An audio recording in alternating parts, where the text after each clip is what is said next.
Dinasti Qing didirikan oleh suku Manchu dari timur laut Tiongkok pada awal abad ke-17. Mereka menaklukkan Tiongkok dan mengakhiri dinasti Ming pada tahun 1644, membawa era baru di bawah kekuasaan mereka. Dengan kekuatan militer yang tangguh, dinasti Qing berhasil memperluas wilayah kekaisaran hingga ke Asia Tengah dan Tibet. Pada puncak kekuasaannya, dinasti Qing menjadi salah satu kekaisaran terbesar di dunia. Di bawah pemerintahan Kaisar Kangxi, Yongzheng, dan Qianlong, Tiongkok mengalami masa kemakmuran, stabilitas, dan ekspansi teritorial yang luar biasa. Seni, budaya, dan ekonomi berkembang pesat, menjadikan Tiongkok pusat kekuatan di Asia.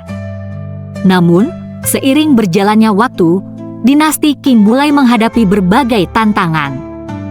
Pemberontakan internal seperti pemberontakan Taiping dan Nian mengguncang kekaisaran, sementara kekuatan asing dari barat mulai mendesak untuk membuka pasar Tiongkok. Perang candu yang dipicu oleh perdagangan ilegal candu menjadi titik balik yang memperlemah kedaulatan Qing.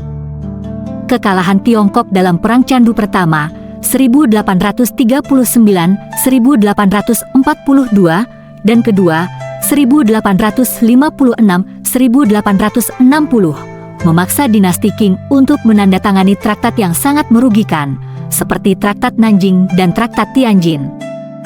Wilayah Hong Kong diserahkan kepada Inggris, dan berbagai kota pelabuhan dibuka untuk perdagangan asing.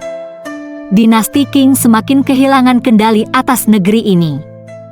Untuk mencoba menyelamatkan kekaisaran, beberapa pejabat Qing mendorong reformasi dalam politik, militer, dan ekonomi.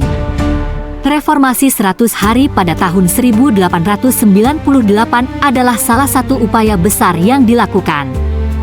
Namun gagal total akibat oposisi konservatif di dalam istana dan campur tangan dari Ibu Suri Cixi yang lebih memilih status quo. Pemberontakan Boxer pada tahun 1900 adalah reaksi rakyat Tiongkok terhadap pengaruh asing yang semakin kuat dan korupsi di dalam negeri. Namun, gerakan ini hanya memperparah situasi karena koalisi 8 negara, termasuk Inggris, Prancis, Rusia, dan Jepang, segera mengintervensi, menghancurkan pemberontakan dan memaksa dinasti Qing untuk membayar ganti rugi yang besar.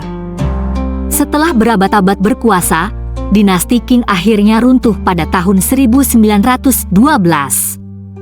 Pui, kaisar terakhir yang masih sangat muda, dipaksa turun tahta, menandai akhir dari sistem kekaisaran yang telah berdiri selama ribuan tahun.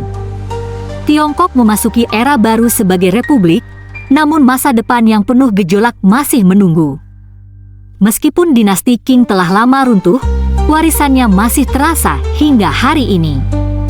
Kota terlarang, seni dan budaya, serta banyak aspek kehidupan tradisional Tiongkok yang berkembang selama era Qing, tetap menjadi bagian penting dari identitas nasional. Dinasti ini mungkin telah berakhir, tetapi jejaknya tetap hidup dalam sejarah dan kenangan bangsa.